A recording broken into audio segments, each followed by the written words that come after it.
Pues hoy el Señor ponía en mi corazón el hablaros de algo tan importante, y valga la redundancia, porque el título de este mensaje es La importancia de la encarnación de Cristo para la humanidad. Un hecho histórico de verdadera importancia. Sin lugar a dudas, ya digo, es el hecho más importante, y vuelvo a repetir, que ha sucedido en la historia. También creo, sin duda alguna, que es el hecho cuya importancia y trascendencia es también uno de los desconocidos para muchos. Tal vez alguien esté pensando, yo eso ya me lo sé, el nacimiento de Jesús en Navidad, ¿verdad? Y además todos los años nosotros en mi casa celebramos la Navidad, pastor. Comemos y bebemos mucho, lo pasamos muy bien. Y yo pregunto, ¿ese es todo el concepto y el conocimiento que se tiene? El pensar que la Navidad es una fiesta más dentro del calendario en el mes de diciembre que dura hasta el 6 de enero las vacaciones de los niños para que vuelvan al cole. Y también se hacen regalos, lo pasamos muy bien, ¿verdad? Todos. Pero no entienden que la Navidad equivale a natividad, a nacimiento. Y no cualquier nacimiento, sino el nacimiento de Jesús, Dios hecho hombre. Amén. Aunque a muchos no les interese, que los hay, o no lo crean, es una realidad que no se puede ocultar, ya que este nacimiento y nacimiento virginal es una realidad. Y de ese nacimiento precisamente virginal depende la salvación de toda la humanidad. Y es justo por la importancia que tiene este hecho histórico, no solo para los hijos de Dios, sino para toda la humanidad entera. Creas o no creas, este nacimiento afecta absolutamente a todos. Hoy vamos a conocer más a fondo este hecho de amor de Dios hacia todos nosotros. Para comenzar, os diré una razón única por la cual Jesús vino a este mundo. Una razón primordial. El Hijo de Dios se hizo hombre para que todo ser humano pudiera ser redimido del pecado. Amén. Y a su vez ser hechos hijos de Dios y tener la salvación. Gloria a Dios. Ahora pregunto, ¿os parece esta una razón de peso y de importancia como para no olvidarla y tenerla en cuenta todos los días del año y todos los días de nuestra vida? Os puedo asegurar que aun por mucho que creamos saber, hoy todos también vamos a aprender algo más. El Señor nos va a revelar más cosas y enseñanzas que nos van a servir también para nuestro caminar diario en la fe en Cristo Jesús.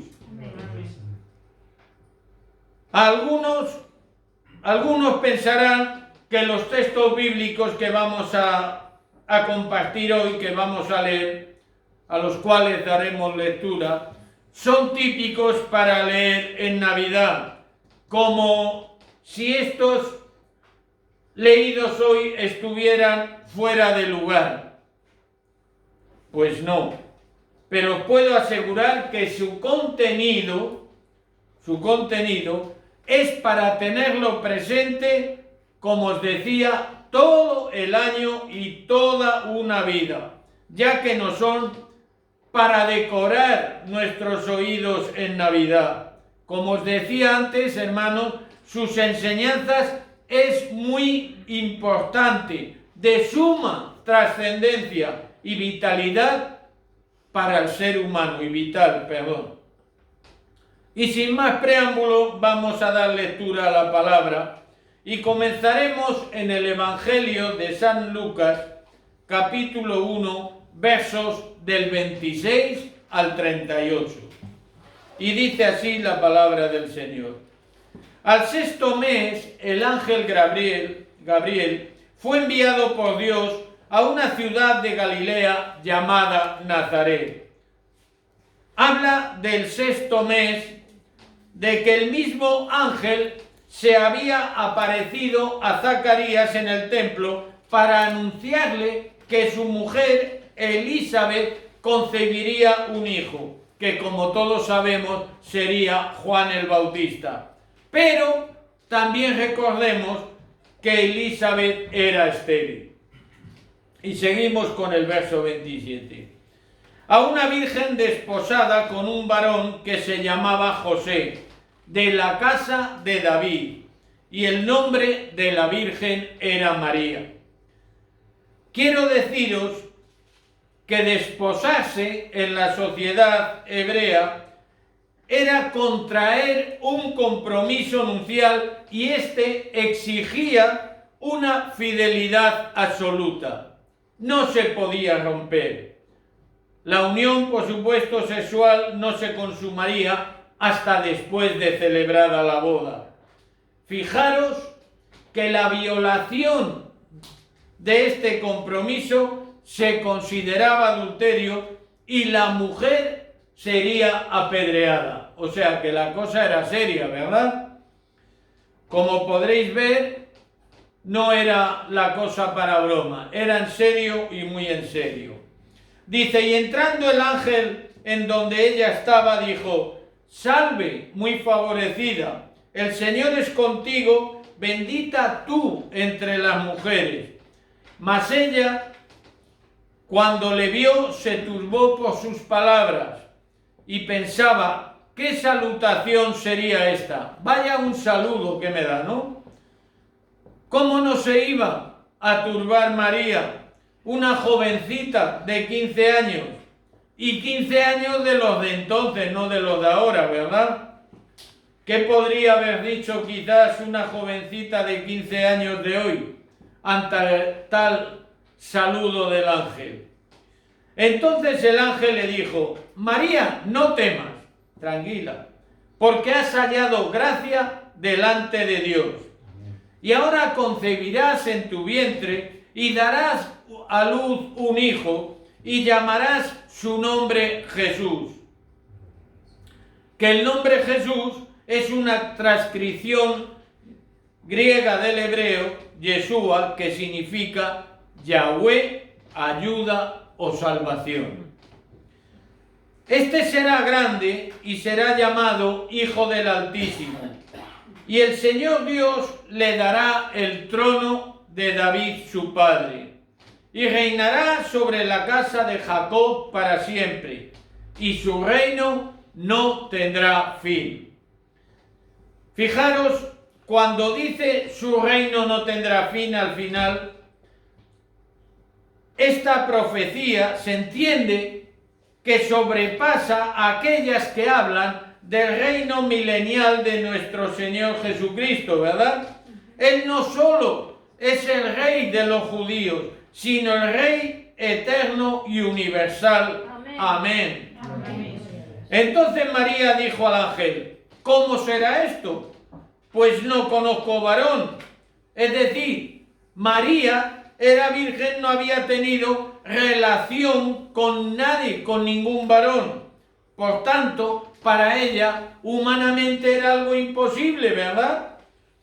Respondiendo el ángel le dijo, el Espíritu Santo vendrá sobre ti y el poder del Altísimo te cubrirá con su sombra, por lo cual también el santo ser que nacerá será llamado Hijo de Dios.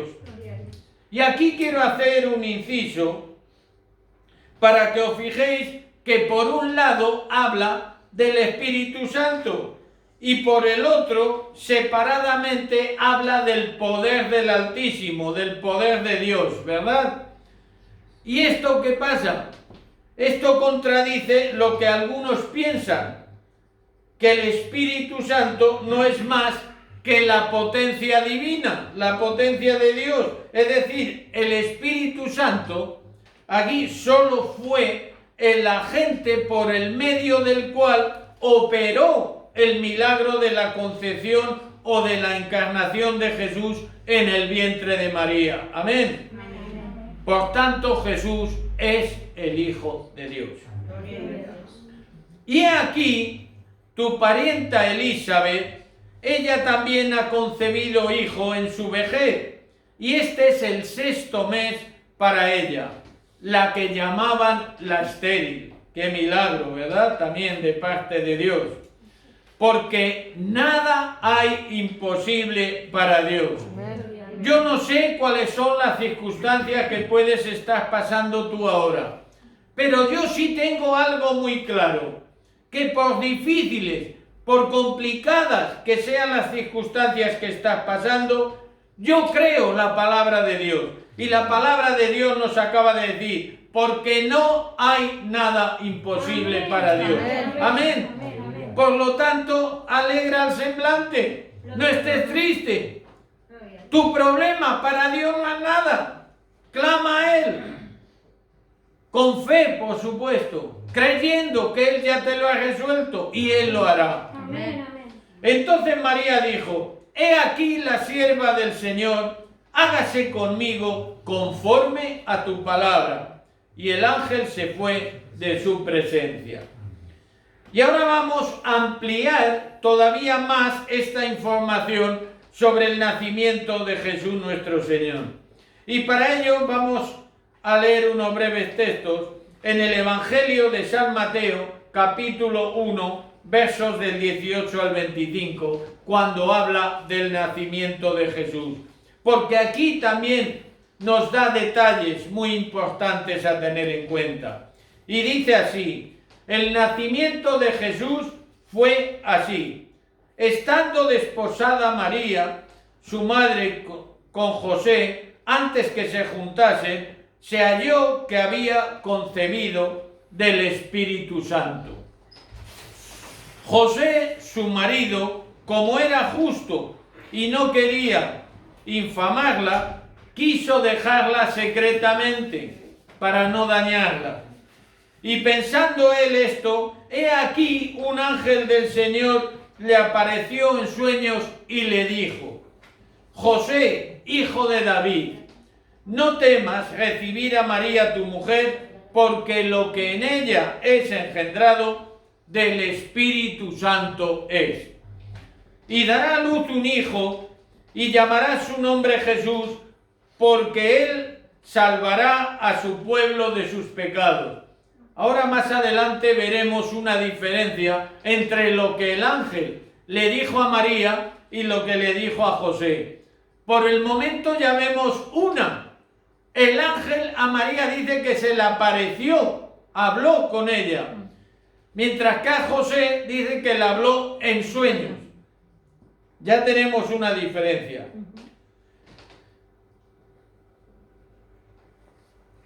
También le dice, y dará a luz un hijo y llamará su nombre Jesús, porque él salvará a su pueblo de sus pecados. Todos conocemos, o tendríamos que conocer, que el pueblo de Israel, muchos pensaban que la llegada del Mesías, la llegada de Jesús, ¿para qué iba a ser? Para quitarles a los romanos del medio, la opresión romana.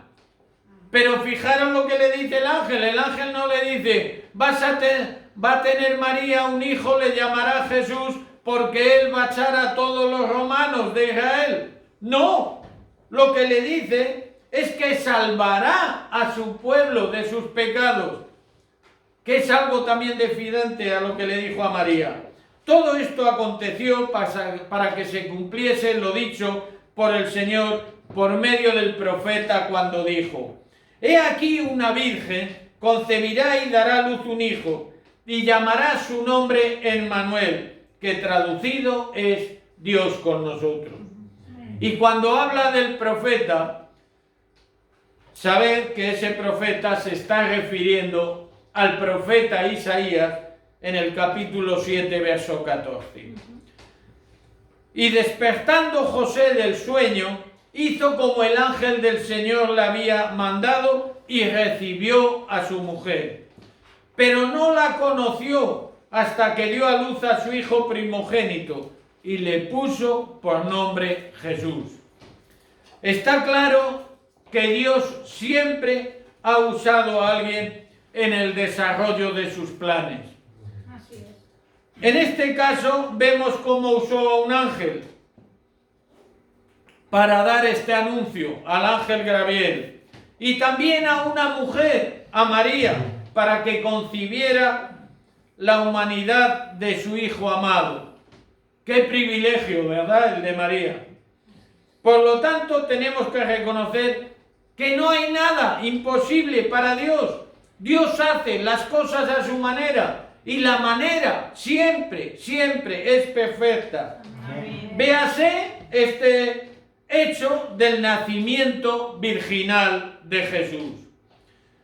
También tenemos que aprender de la humildad de María, cómo se sometió a la voluntad de Dios. No le puso ninguna pega a Dios, solamente en su lógica extrañeza dijo: ¿cómo voy yo a concebir si no he tenido contacto con ningún varón, verdad? Pero es de imitar la actitud también de José frente a estos momentos de gran confusión para un hombre. A un varón le entraría en la cabeza y dijeran: tu mujer está embarazada y no es de ningún hombre. Va a decir: aquí falla algo, ¿verdad? Entonces, José, su actitud fue una actitud preciosa, pero cierto es que el ángel tuvo que hablarle y explicarle que esa criatura que iba a nacer, el que iba a redimir al mundo, venía de parte del Espíritu Santo.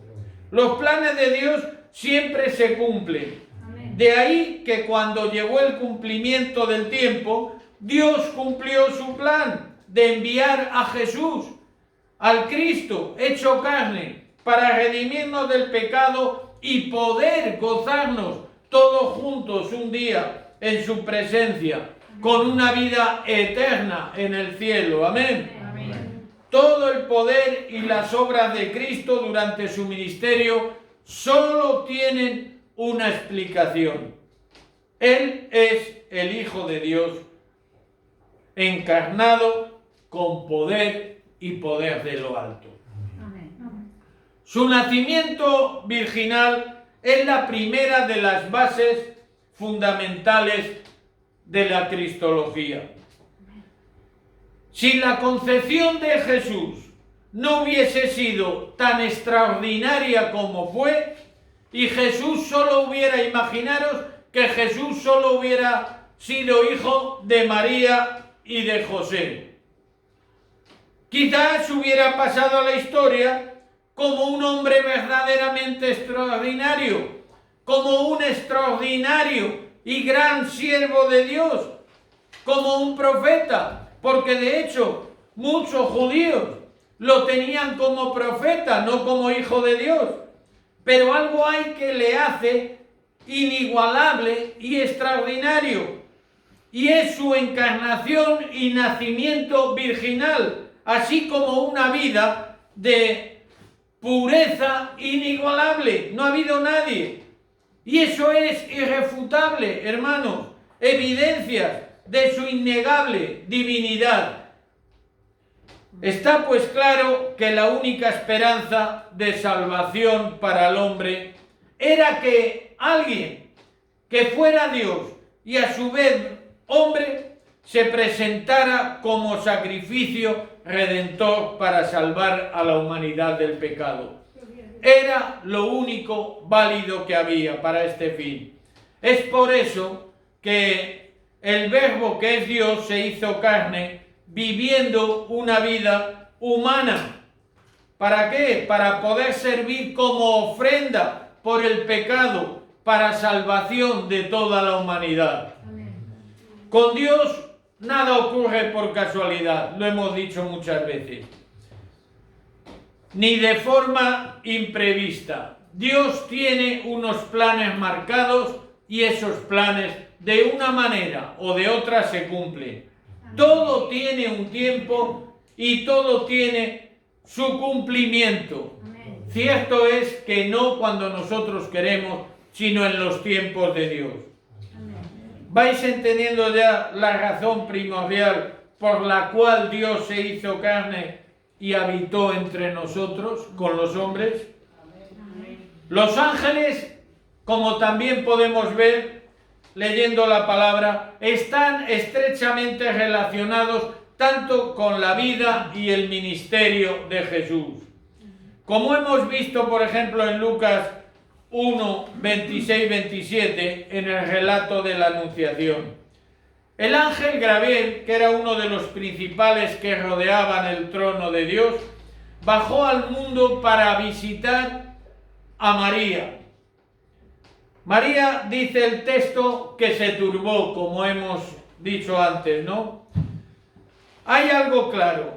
Cuando Dios da un privilegio, como fue el privilegio a María de que diera luz al Salvador de este mundo, hay que aceptarlo como lo aceptó ella, con humildad y con sumisión. Amén. Heme aquí, envíame a mí, ¿verdad? Gloria a Dios. Así nos abrimos, con esta actitud que hacemos, nos abrimos a un campo de mayores bendiciones, porque tú te podrás conformar con lo que tienes, pero Dios no. Dios quiere darnos más y más cada día, pero eso requiere una actitud en concreta de parte nuestra, que es sumisión, que es obedecerle, que es permanecer, y lo más importante que siempre hemos hablado, negarnos a nosotros mismos para que sea Él en nosotros. Verdaderamente, ¿cuáles eran los planes de Dios para María? María fue una intermediaria en los planes de redención al traer al mundo a Jesús. Fue la herramienta usada por Dios para tal fin.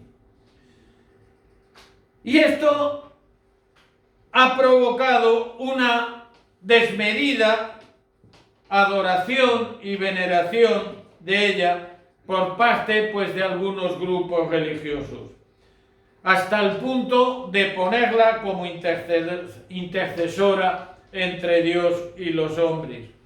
Pero eso la palabra nos lo dice muy claro quién es, porque si vamos a 1 de Timoteo 2:15, la palabra de Dios nos dice: porque hay un solo Dios y un solo mediador entre Dios y los hombres.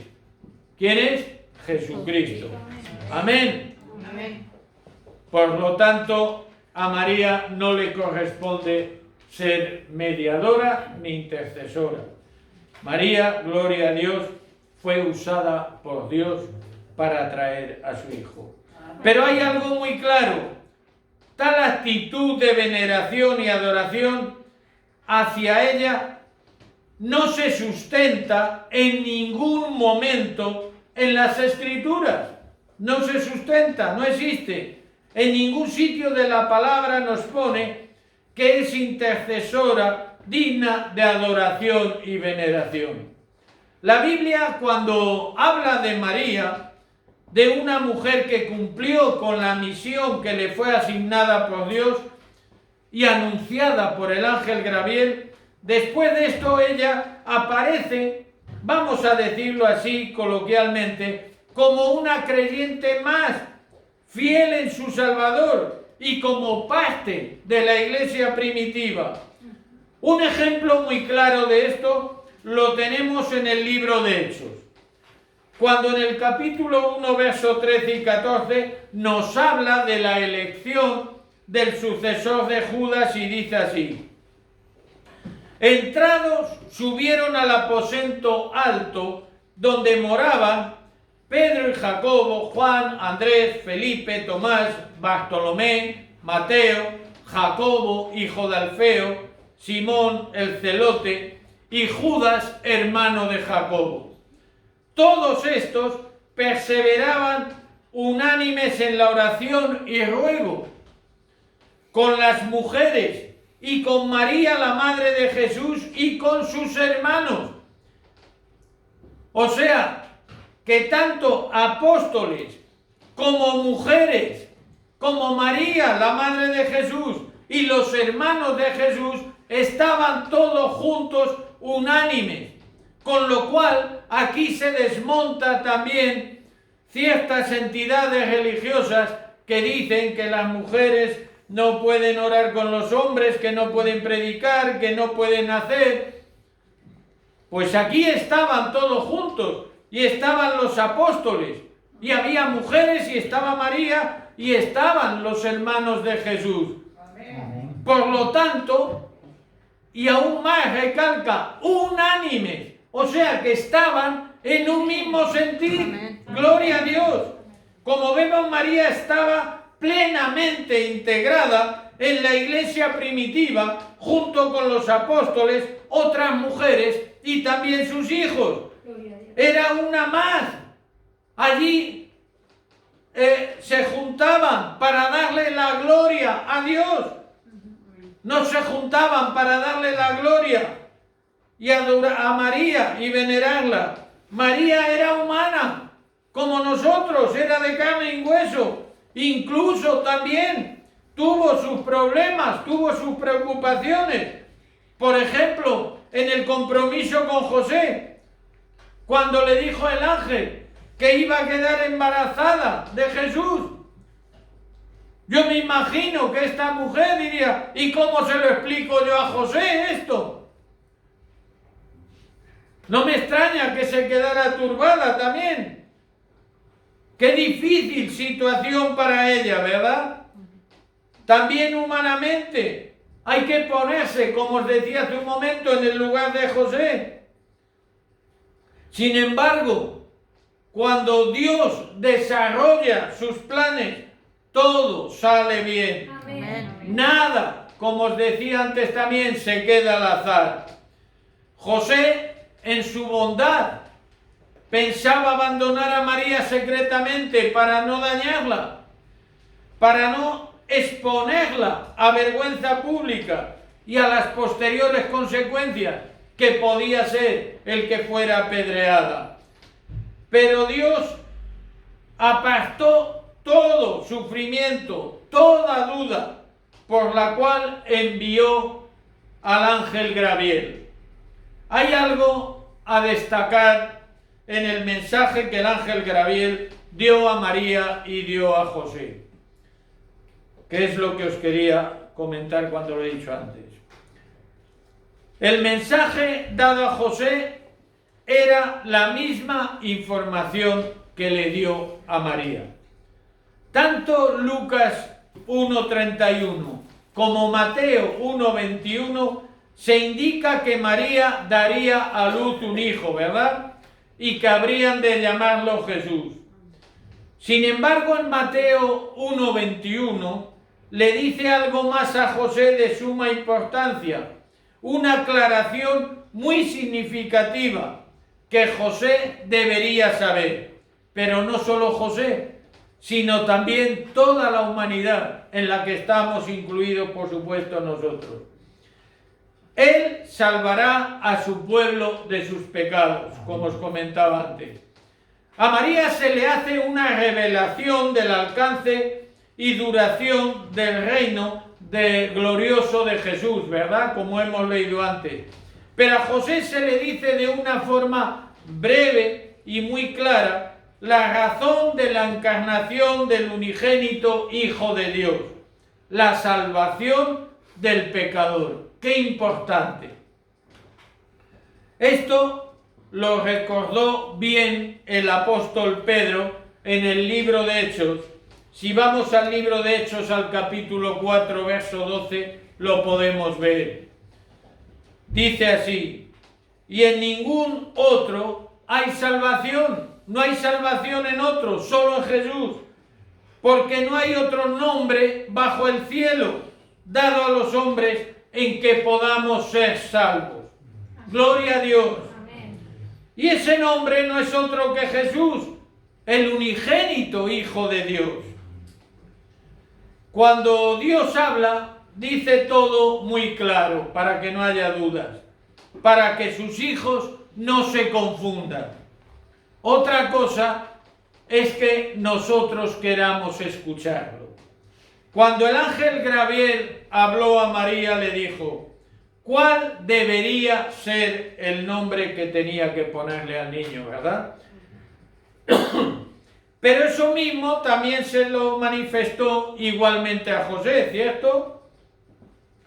Solo era José, a fin de cuentas, era quien también tenía que ir a inscribir a Jesús. También el ángel le dijo: llamará su nombre Jesús, porque el varón, el hombre, es quien tenía que ir a inscribirlo. Hemos visto en Mateo 1, 22 y 23, donde Mateo hace alusión a la profecía del libro del profeta Isaías, como os he dicho antes, capítulo 7, verso 14, donde se hace referencia al nacimiento virginal de Jesús. Tanto la profecía sobre el nacimiento virginal de Jesús, como muchas otras profecías relacionadas con la vida y el ministerio de Jesús, ya han tenido su cumplimiento, ya se cumplieron. ¿Y por qué os digo esto? Por una razón muy sencilla: para tener base de fe suficiente para creer en todas aquellas profecías que todavía no han tenido su cumplimiento, pero lo van a tener, porque porque Dios lo que dice lo cumple. Amén. Jesús también, por supuesto. Jesús no podía nacer en un cuerpo que no fuera puro, de ahí que María fuese virgen. Pero después del nacimiento de Jesús, ¿sabéis una cosa? María seguía siendo una mujer normal, con un matrimonio normal, con José, y con los problemas normales de un matrimonio, de una familia, con sus hijos. Porque no olvidemos que Jesús también tuvo hermanos de María y de su esposo José. Si vemos el capítulo 6 de Marcos en el verso 3, nos describe la familia de Jesús. Cuando habla de Jesús en Nazaret, ¿qué nos dice el verso 3? No es este, hablando de Jesús, porque dice que la gente se admiraba. No es este el carpintero, el hijo de María, hermano de Jacobo, de José, de Judas y Simón. ¿No están aquí también con nosotros sus hermanas, que habla en plural? Entonces, aunque no dice cuántas, tenemos que pensar por lo menos en dos. Dice: y se escandalizaban de él. Pero aquí nos describe la familia de Jesús. Hay una reflexión que creo muy importante y suscita una pregunta.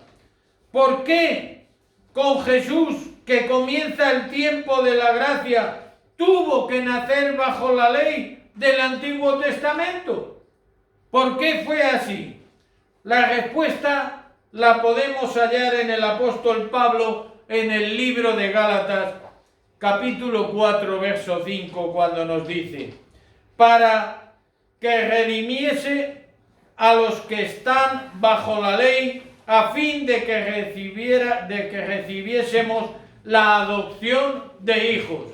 Gloria al Señor. Amén. Está claro, era la única manera de poder llegar a los judíos, era siendo parte del pueblo de Israel. siendo un judío más, solo podría hacerse desde dentro, siendo parte activa. Cierto es también que ni aun a los judíos, ni aun muchos judíos, estuvieron dispuestos a recibir abiertamente a Cristo, como todos ya sabemos. Al nacer, hermano Jesús, y vivir bajo la ley, le hizo apto para redimir a todos los que estaban bajo ella. Ya vamos terminando y confío y espero que verdaderamente nos hayamos dado cuenta de la verdadera importancia de la encarnación de Cristo para la humanidad. Comenzando por su propio pueblo Israel y acabando por el último confín de la tierra. Solo deciros que Dios siempre cumple lo que ha prometido en su tiempo, repito, no en el nuestro, que eso es lo que más nos cuesta a los hijos de Dios. Lo que más nos cuesta es que todo lo queremos para antes de ayer. Y aún encima cometemos el error de quererle echar una manita a Dios. Por eso muchas cosas nos salen mal. Nunca Dios se adelanta ni se atrasa en sus planes, ya que todos son perfectos. Puedes estar seguro que si así como tenía un plan en el nacimiento virginal de Jesús para toda la humanidad, también Dios tiene un plan para cada uno de nosotros. Recordemos Jeremías 1. Antes de que estuvieses en el vientre de tu madre te conocí. Le dijo a Jeremías, y te di por profeta a las naciones. Antes de nosotros estar en el vientre de nuestra madre, Dios ya tenía un plan trazado para cada uno de nosotros. Pero los planes de Dios siempre se van a cumplir. Planes de bendición, planes de bien y no de mal, pensamientos de bien y no de mal que tiene el Señor. ¿Y eso cómo se hace? Siendo fieles, estando ahí en la brecha, obedientes a la palabra de Dios. No tenemos que hacer ningún sacrificio, no tenemos que ir y darnos con un látigo en la espalda, solo creer y ser fieles y constantes. Amén. Porque otra de las cosas que más pierde al Hijo de Dios es la inconstancia. Se coge todo con mucha ilusión, con mucha alegría, pero dice, otro día, bueno, ya llevo 6 meses. Y al final muchos se van desinflando. ¿Y sabéis por qué se desinfla la gente espiritualmente? Precisamente por eso, porque no es constante, porque no ora, porque no lee la palabra, porque no se congrega. Por eso es inconstante y por eso le pasa a muchos lo que le pasa.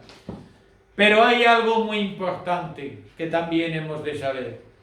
El Señor sigue creyendo en nosotros. Por lo tanto, no le defraudemos. Por fe, Él ya tiene tu morada en el cielo. ¿Por qué? Porque te ama. Nos ama. El Señor ya viene pronto. Jesús viene pronto. Créelo, Él te ama de verdad y quiere pasar, como os decía antes, toda una eternidad con cada uno de nosotros. Amén. Y ese, como dijimos, es el principal motivo de su venida a este mundo. De una forma tan especial y maravillosa, solo para podernos librar del pecado y vivir toda una eternidad juntos. Porque no podremos pasar toda una eternidad juntos si se persiste en el pecado. Y ahora, decidme, después de escuchar esto, ¿pensáis que, por ejemplo, la Navidad, que es la natividad del Señor, es una fiesta más del calendario, como decíamos, para comer, beber, decorar y hacernos regalitos, o verdaderamente es algo más importante que todo esto material que hemos mencionado, que es lo que el mundo y desgraciadamente también muchos cristianos ven. Ay, que llega Navidad, tengo que comprarme el arbolito, tengo que hacer un regalo a la abuela, tengo, con la cartera en la mano todas las Navidades. Y a veces muchos se olvidan de que tienen rodillas para dar las gracias a Dios, porque gracias a ese nacimiento virginal, hoy día en fe podemos decir que somos salvos y que vamos a pasar toda una eternidad con el Señor. Amén. Amén. Solo deciros, meditemos en esto, ya que solo en Cristo hay la salvación. Amén. Por lo tanto, no pienses que los textos que hemos leído son solo para leernos en Navidad. Es algo que teníamos que tener presente cada día que Dios permite que abramos nuestros ojos, que Él dio a su Hijo. Jesús nació para que nosotros pudiéramos ser libres de pecado y tener una vida eterna a su lado. Amén. Dicho esto, hermanos, creo que este mensaje tiene que quedar grabado a fuego en nuestro corazón, porque de ello depende nuestra vida eterna. Y eso no son unas Navidades, eso es la mayor fiesta que el ser humano le puede esperar, pasar una eternidad con Dios en el cielo. Que Dios os bendiga.